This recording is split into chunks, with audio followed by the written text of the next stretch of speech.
has a whole lot of feels, a whole lot of twists, a whole lot of turns, and a whole lot of setup for things that we do not know how to really get into. It's another day for Cloak and Dagger Weekly. What's going on, people? It's another beautiful Monday night. A lot of things to bring out the fright, and if it's gonna happen, we gonna do it before midnight. We're talking about episode 8, season 1 of Ghost Stories. Wait, did I just rhyme that whole thing? Anyway, we have a lot to get into, but let's just get the biggest scope out of the way because I think Shan needs a minute to process stuff, go through stuff in her mind, to then talk about stuff from the Tandy narrative, because we back to 2 different narratives going on today, people. Whoo! So, Tyrone's story. It is the 8-year anniversary for when Billy and Nathan were murdered. Well, traffic accident was the murderer for Nathan. Connors was the murderer for Billy. But anyway, it is the anniversary where at Tyrone's house, nobody knows how to feel because unlike how we're going to get to the Tandy perspective where it's just a whole lot of, majority problems, in a minority household where people die and they blame the neighborhood, everyone wants to try to have feelings, but you can't really have feelings because you're not allowed to really feel stuff. And I just now realized that this whole entire weekly series has kind of been like a whole racial commentary that I'm pretty sure no one is ready to have and makes them very uncomfortable. And that's why people just jump to the MCU, because you're not allowed to really think about those kind of things. Oh boy, that actually makes it very sad. Anyway, Tyrone. His parents are in mourning because their eldest son is not here to see another day where he would probably be in his 20s, probably 25, 26 years old. Because me and Shan have been trying to figure out how old Tandy and Tyrone are, where we're thinking they're 17. So, given that math, maybe Billy would be... they're seniors in high school, so 17, 18 seems like the appropriate age. So, Billy would probably be 25, 26 if he was not murdered. But anyway, so for Tyrone's thing about mourning, after Tandy shows up and robs his mom of her ID because she works for Roxxon, I'm not even going to unpack that one today because everybody works for Roxxon in Marvel. I wish I was kidding. So there is a few things to address about Tyrone's storyline. Firstly, about how the Red Hawks deliver the epitomous cloak that Cloak typically wears throughout the franchises, whether it's the 616 universe, the MCU, Ultimate Spider-Man, you name it, it's usually how Cloak gets down with things. But he's trying to figure out what to do, how to honor Billy, how to process his feelings. So O'Reilly, in her own storyline, is texting saying, "I'm outside your house," and he's like, "Oh great, it's that cop that shot Dwayne. You've been useless as hell. What the fuck you doing in my house?" And she's like, "You in danger, boo." And he like, "No, you in danger. You been worthless as hell." She like, "No, baby. No. I've been trying to help and all this sort of thing. But you gotta lay low. Connor's trying to find your ass. Connor can find my ass. I've been running these streets up and down. I ain't running from no punk ass cop with a scar on his face. What, I look like Mufasa on a rainy day? Okay, that's a little insensitive. We owned by Disney here. I don't give a fuck. I'm not afraid of Michael Roden. I ain't even afraid of you. I'm gonna take down Connors myself." That's based on how the whole commentary went down, but less ghetto and more proper, but not too proper. A little ghetto, but not too ghetto. So we're gonna probably talk about O'Reilly's storyline because honestly, that's the linchpin to both stories at this moment. I don't know how, I don't know why, but it kind of is, because Mary's important to both the storylines and how it leads into the end of season 1 to go into season 2 in a very, very uncomfortable way I'm not ready to talk about just yet, where Tyrone ends up thinking, if I use the holiday of the anniversary of Billy's passing, because Connors is on the fritz, he's just all kinds of emotional, because he's reminiscing about that teenager he murdered in cold blood and then got moved to Vice by having his uncle bury the body of a black teenager that he just murdered in cold blood without really thinking about it. as we established when we started this whole entire weekly series in February for Black History Month. Never letting that go. No. So Ty's just like, okay, I have a cloak. I can get a shirt like the one Billy died in that night. I could get some paint. I could use the bullet that Connors tried to murder me in cold blood with as a prop. What if I decide to act like the ghost of his past, but not Christmas past? 'Cause this isn't a Christmas story. It's just a ghost story. Ooh. And so he's just like, okay, I could do that, but I'm gonna need a little help from Useless and Useless 2. So he goes to Useless and Useless 2 with this idea where they're like, this is not gonna work, Tyrone. You're not fast enough. How could you do stuff and actually be fast enough to do it? So he decides to put on the Epitomus cloak to be Cloak in Cloak and Dagger and showcase his powers for the first time to normal people. Which then jumps ahead to the evening in question where, for the first time, both me and Shan openly said, for the umpteenth time, but this time in a more serious direction, Tyrone would be the most horrifying villain in Marvel canon. Because this whole episode with him in the cloak haunting a normal civilian into wasting bullets and terrorizing him using the fear touch to make sure he relived the night in question, it's terrifying. And this isn't even Cloak's full powers. This is just him teleporting and fear touch. We're not using the shadow tendrils that come out from the Dark Force. We're not talking about how he imprisons people inside the cloak to break their mind and make him his servants. We're not talking about how he can use dark magic from voodoo and hoodoo. We're not talking about any of that shit. We're just doing the bare fucking minimum. It is horrifying. Mm-hmm. So by the time it's like, okay, we're getting a confession out of the murder. Is Tyrone about to kill a man? Because that was my thought the whole time. Like, okay, I don't know if this is all he's going to do or he's just going to kill this man. I don't know anymore. I'm a little terrified. But then he gets Useless number 2 to run a camera to get a confession while Useless herself just shows up to arrest him for the murder of Billy Johnson, even though technically the statute of limitations in Louisiana might be applicable unless it's the 10-year gap for murder, but who's to say? But we'll address how this whole thing ends in a moment after we get into the Tandy side of the situation. Okay, so for starters, Tandy, I would just like to say to you that you're dumb. Anyway. So basically this episode starts off where she is about to go visit Ivan in, his hospital room, bring him some flowers, nice thing that people do for people. Except who do we see in the hallway of the hospital? Peter Scarborough, the bad guy. So they have a massive stare down, which led to Vince and I saying, "Who are you?" Anyway, moving on. So they have a stare down, or a hoedown, or whatever you want to call it. And then she enters Ivan's room, where she delivers the flowers. They talk about her father for like a quick 2 seconds. And then she finds out that he had a safety deposit box under the name of Bernoulli? Am I pronouncing that right? Bertachuli? Bernoulli? Sure. So she basically was like, oh, okay. Information. Got it. So she leaves, visits her mom. She's actually doing really well today. I'm very impressed with her. Good job.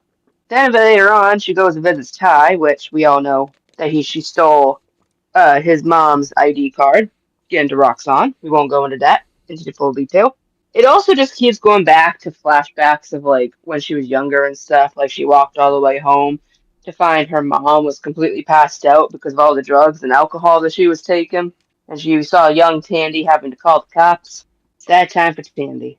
Later on, while the whole scene with the cop is happening with Tyrone, you see Tandy breaking into Roxanne, and she's turning off like all the power in the building, and that's when she basically ties up Mr. Peter Scarborough to basically talk to him and basically expose that she has information on him. What are we going to do with the situation? So he basically brings up a proposal. that we don't have to bring the law enforcement involved. We can basically kick this under the rug, and I can give you a large sum of money, and we can forget that this whole thing ever happened. Which, of course, at this moment, Tandy's big goal is to expose this motherfucker. Like, she doesn't want to ruin, like, her father's good name, or so we think it's a good name, and basically bring her father to justice. I mean, why else wouldn't you be? Why else would you be going to all this trouble, you know? Well, as the episode continues on, and she leaves them, and Tandy's being really dumb about this, she ends up meeting Tyrone over by the river, the lake, I don't know where they are, some body of water. I think one of the And swamp bodies. I'm not sure. Louisiana's weird, y'all. There's so much water based there, but you're not sure if it's a river, a lake, the ocean, swamp, the bog. It's a body of water. What the fuck you want from us? it's not an ocean, I can tell you that. So, they're over here talking. Tandy, like, introduces Tyrone to her mom and, like, explains that on the same day that dad died, like, he lost his brother. So, I invited him, like, to celebrate this day with us. And she, like, asks him if he wants to have a few words for his brother. And Tandy just basically asks for, like, a moment of silence before they light this lantern that she brought, to put up in the sky to remember the both of them, memorable.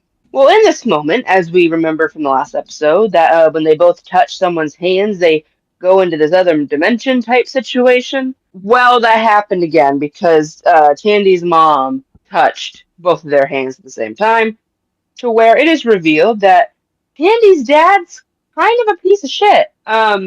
Because we see that Tandy's mom, I apologize, I don't remember your name, and I'll find. cool.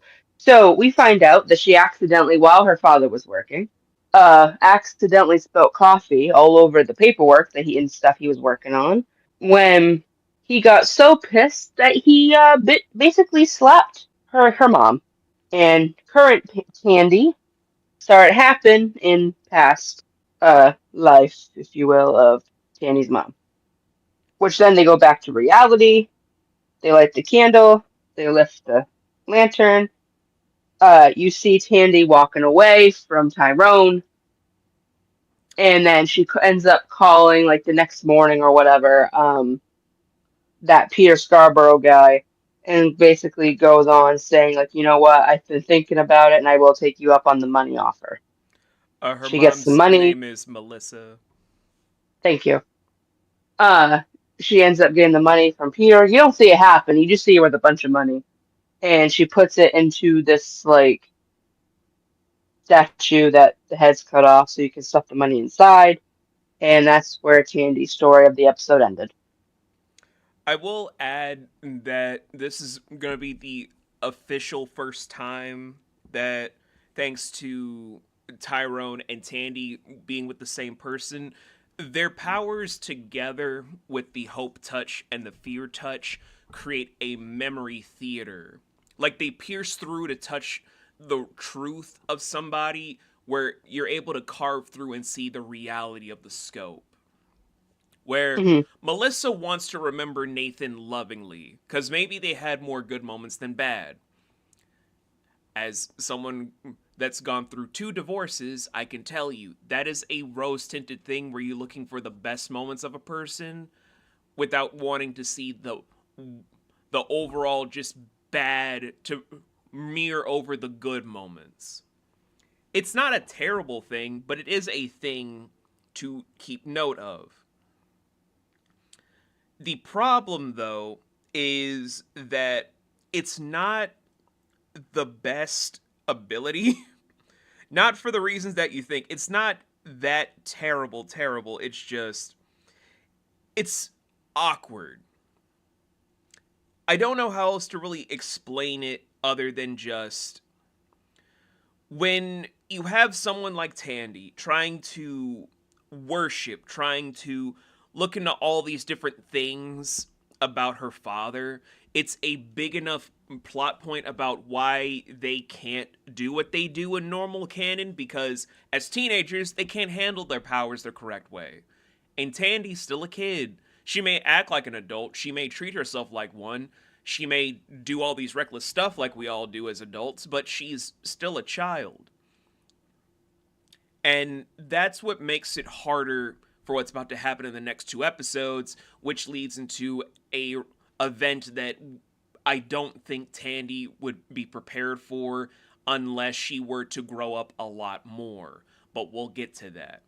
So let's finally go into O'Reilly's storyline that leads back to Tyrone's, but will actually build up towards her storyline with both Tyrone and Tandy, where we're starting off before those two storylines with girlfriend pancakes. Oh my god.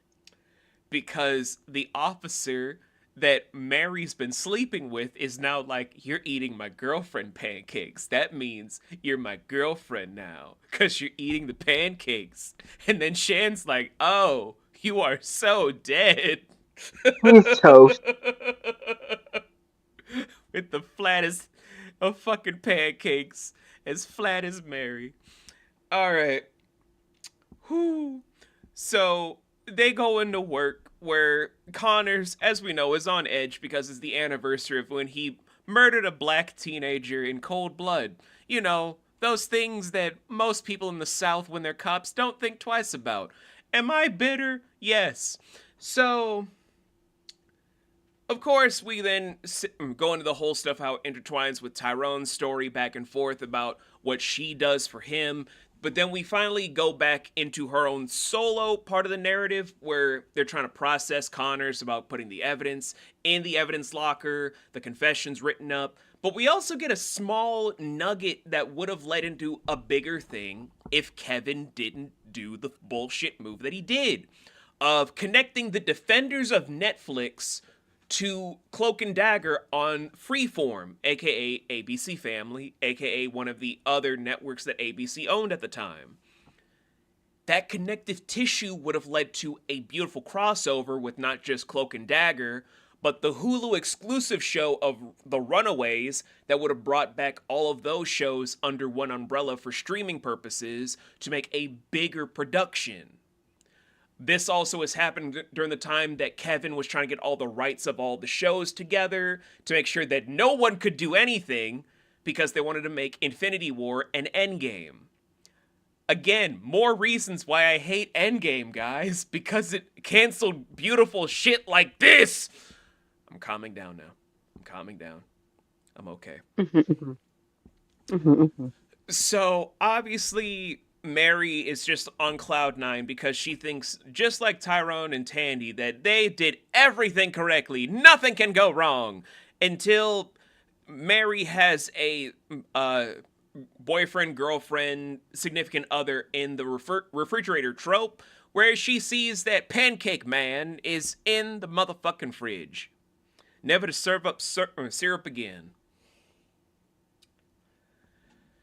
And it's traumatizing, because it's probably someone in Vice that has something out for Mary. It's probably someone that's trying to get Connors off so that he can hunt down Tyrone and kill him because he's going to want revenge. It might be someone from Roxxon who's probably trying to do a favor because Tandy opened her fucking mouth. Whatever have you. This is the beginning of a terrifying two-parter to end the entire first season that's gonna flip the whole goddamn New Orleans, the city itself, on its head. And it is not pretty, babies. It is not pretty at all. But yeah, I actually kind of like this episode, but I'm also kind of depressed on where this episode leads, because it's a slippery slope to a dangerous time. I am not gonna lie. It is a little bit depressing, knowing how bad this is going to go. But that's just from someone that has watched the show on repeat a couple of times. We're going to talk to someone that has never seen this series and is just watching it for the first time. Shan, what are your thoughts about episode 8 of Ghost Stories? I had a really strong connection with the whole Tyrone side of the story where he was imitating his dead brother, was trying to haunt Connors. Like I was in for that. The minute it switched to Tandy's side and the BS that she was kind of pulling until her mom touched their hands to like reveal like the actual truth about her father, which obviously Tandy is very upset for because he's supposed to be a good person. Um, I felt like it was flat. I felt like I wasn't in for it. Like it's important, yes, and I'm glad we have it, but it's just like I just felt like it was a little run down, I guess. I really enjoyed Tyrone's part with the whole plan that he had, although that's a very dangerous situation, but it worked out, in his favor, anyway. Maybe not so much for the cop who makes girlfriend pancakes, but he's dead, so Um so no, I thought it was decent. I felt like some parts were stronger than others. We'll leave it at that. I mean, all of that is valid. I'm not taking that shit away from anybody. It's just,